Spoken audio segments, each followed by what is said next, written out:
Les recherches ont montré que 50% de la croissance annuelle du PIB américain, par exemple, est attribuée à l'innovation dans les produits et services.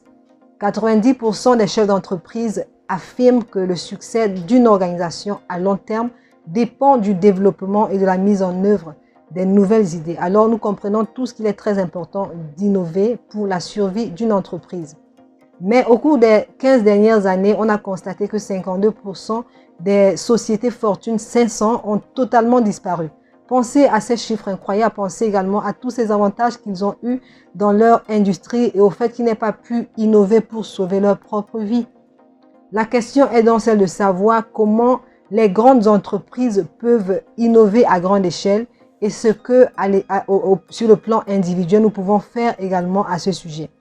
Bienvenue sur cette chaîne. Après réflexion, nous avons décidé de changer de nom et désormais la chaîne s'appellera Standout, qui veut dire se démarquer. Ici, nous vous mettons au courant des opportunités qui existent dans le monde en général.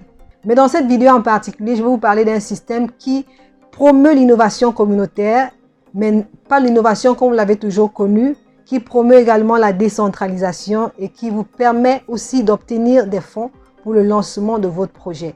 Mais tenez-vous tranquille, ces fonds ne sont pas remboursables. Les recherches montrent que les entreprises qui essaient à la fois d'innover par la création de nouveaux produits, de se développer et de rentabiliser leurs activités ont beaucoup de mal à le faire avec un taux d'échec de 75%.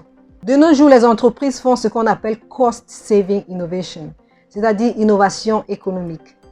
Au lieu de s'efforcer de changer de paradigme, c'est-à-dire changer de modèle, changer de mode de pensée pour réussir ces projets, ils font juste de petites conceptions comme par exemple créer une meilleure paire de chaussures si c'est une entreprise qui fabrique les chaussures. Et en termes de retour sur investissement, les employés dans les entreprises ne sont pas vraiment incités à innover car n'ayant pas le pouvoir de décision. Ils sont plus incités à suivre les ordres, à suivre la hiérarchie. Parlons de gouvernance dans le cadre de la prise de décision. Ces organisations sont en proie à des goulots d'étranglement. Et pourquoi? Le pouvoir de décision étant concentré malheureusement entre les mains d'une faible minorité, constituée de personnes généralement trop occupées pour véritablement mûrir des réflexions sur un projet ou sur des projets qui leur sont proposés pour prendre des décisions rentables. Et cela conduit généralement à deux choses. Soit la décision ne se prend finalement pas, causant la mort du dit projet ou de la dite initiative, soit les décisions sont prises mais trop tard, c'est-à-dire elles sont prises lentement, entraînant le retard dans l'exécution du dit projet. Alors, lorsque vous essayez de réaliser une sorte de grand mouvement ou de grande action pour une entreprise, il vous faut beaucoup de temps pour parvenir à un consensus. Vous devez donc présenter le projet à tous les différents départements et essayer de les convaincre tous pour obtenir un consensus, ce qui ralentit considérablement l'innovation qui la plupart du temps ne voit jamais le jour. Et même après avoir obtenu le consensus, il reste encore la phase d'exécution et dans un cadre où la prise de décision suit tout un long processus, même le déploiement des ressources pour réaliser ces projets constitue tout un problème. Alors, l'on constate malheureusement que les grandes ressources sont attribuées à des projets peu importants, tandis que les projets qui pourraient permettre à l'entreprise ou la société en général de passer à une étape supérieure dans son développement ont très souvent peu de ressources qui leur sont allouées, malheureusement. Et un autre problème est que ces entreprises ont du mal à pivoter. Dans un monde qui change de plus en plus vite, dans cette incertitude ambiante, les startups comme les entreprises déjà établies doivent pouvoir changer de cap stratégique. Elles doivent pouvoir pivoter. Et enfin, un autre problème que nous constatons dans les organisations de nos jours, c'est que le recrutement est très lent et le licenciement extrêmement risqué, très risqué de nos jours. Toutes ces choses contribuent à ralentir l'innovation dans l'ensemble des entreprises. Il n'est donc pas surprenant que certaines grandes entreprises qui ont pourtant existé pendant des années aient fini par tomber en faillite. Mais Project Catalyst est une solution à ce problème et un marché a été créé pour résoudre les problèmes pernicieux de la société. Project Catalyst est un système d'opération financier global décentralisé de la blockchain de Cardano qui vise à générer les plus hauts niveaux d'innovation communautaire. Il propose la gouvernance en chaîne à la blockchain Cardano en permettant à la communauté d'autodéterminer les priorités de croissance. Il permet également aux participants de déployer des financements pour des propositions qui relèvent les défis et capitalisent sur les opportunités au cours du cycle de vie de Cardano. Pour ce faire, Project Catalyst est divisé en une série de fonds, c'est-à-dire financements, qui sont déployés sur 12 semaines. Ces fonds ou financements vont être déployés pour l'exécution des propositions qui seront retenues à la fin d'un processus de sélection. Chaque proposition se concentrera sur un défi lancé par l'équipe Project Catalyst ou alors tout simplement la communauté Catalyst. Donc c'est la communauté elle-même qui fixe les défis à relever. Une fois soumises, les propositions passeront ensuite par un processus de raffinement communautaire où elles sont vérifiées pour leur faisabilité, leur auditabilité et leur impact, et ce par un groupe de conseillers communautaires qui reçoivent des rémunérations ou des récompenses pour le travail qu'ils font. Vous voudrez peut-être aussi contempler cette opportunité, j'en parlerai dans une autre vidéo. Une fois les propositions financées, elles seront votées par la communauté et des fonds seront attribués sous forme d'EDA. EDA, c'est-à-dire la monnaie de Cardano, au projet lauréat. Comme vous pouvez le voir sur l'écran, des fonds provenant de la trésorerie de Cardano rentrent dans le système de Project Catalyst. Autour du système des catégories, il existe un écosystème des outils, tous en compétition sur la façon dont nous pouvons créer les meilleurs processus pour produire un cycle d'innovation. Ensuite, vous avez les défis, tous en compétition, c'est-à-dire quel défi va être choisi, lequel sera voté par la communauté, lequel est le plus pertinent pour la mission de Cardano. Ensuite, pour chaque défi, il y a des propositions concurrentes et elles se rivalisent pour trouver les meilleures solutions pour relever le dit défi. En plus de cela, vous avez des conseillers communautaires en compétition eux aussi, qui va donner les meilleures estimations, qui va donner les meilleures évaluations, qui va être le plus exigeant, mais en même temps le plus constructif et le plus solidaire à l'égard des propositions ou tout simplement des proposants. Nous avons aussi des accélérateurs et des incubateurs. Ainsi, une fois que les proposants sont financés, ces incubateurs les aident à exécuter le projet et à produire les meilleurs résultats possibles. Donc, en termes d'innovation pour l'année 2021, on aura au total 300 projets financés. En 2022, 4500 projets devraient être financés. 500 projets sont déjà en cours d'exécution. En parallèle, nous en sommes déjà à 6 séries de financement et la 7e vient juste d'être lancée et les résultats seront communiqués d'ici la fin de l'année si je ne me trompe pas.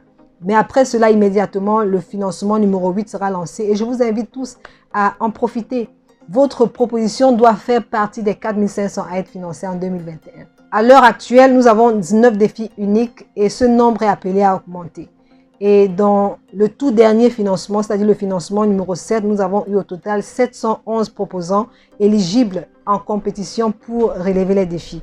Et Project Catalyst est un système d'incitation qui garantit que toute personne qui présente de bonnes performances soit récompensée.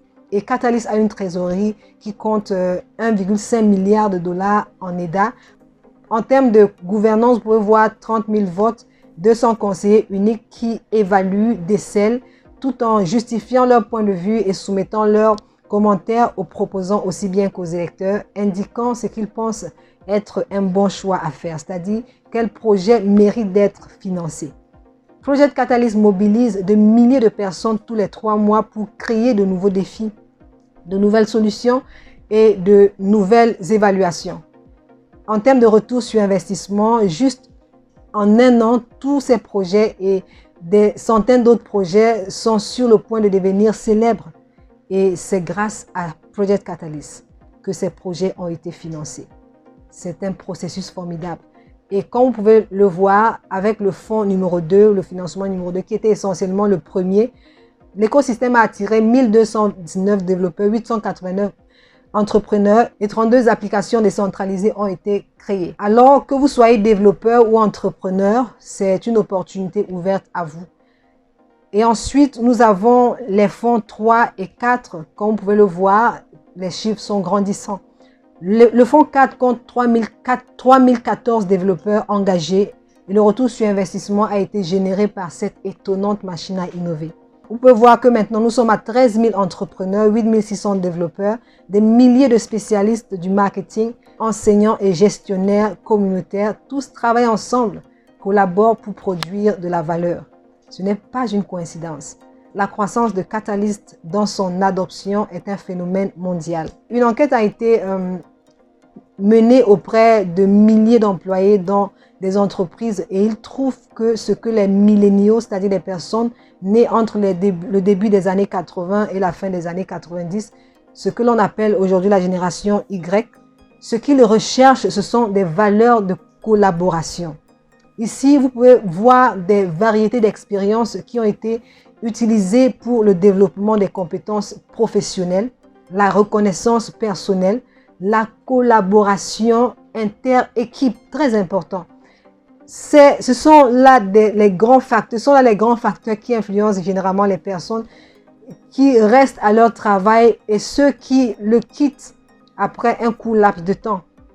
Et c'est là ce que offre Project Catalyst que les grandes organisations ne peuvent pas offrir. Donc, en tenant compte de cela, une enquête a été faite au sein de la communauté Catalyst. Et la question était celle de savoir combien de temps les gens étaient prêts à consacrer au Project Catalyst. Le sondage a été fait avec 500 personnes et comme vous pouvez le voir sur l'écran, 4% ont effectivement quitté leur emploi pour se consacrer pleinement au Project Catalyst. 3% se sont déjà donnés à plein temps à Project Catalyst, 5% se sont consacrés à temps partiel et un nombre beaucoup plus important à temps partiel ou moins. Mais ce n'est qu'une question de temps pour que plus de personnes se rendent compte que le système peut leur offrir bien plus que ce qu'une organisation ordinaire peut faire. Comme vous pouvez le constater, il n'est pas seulement question de chiffres, il est question de personnes, d'énergie, d'engagement. Une autre enquête a été faite sur l'équité dans le processus de vote des propositions, sur la facilité d'utilisation de la plateforme de Project Catalyst, sur l'impact et la confiance au système de classement des propositions et sur le travail des conseillers communautaires.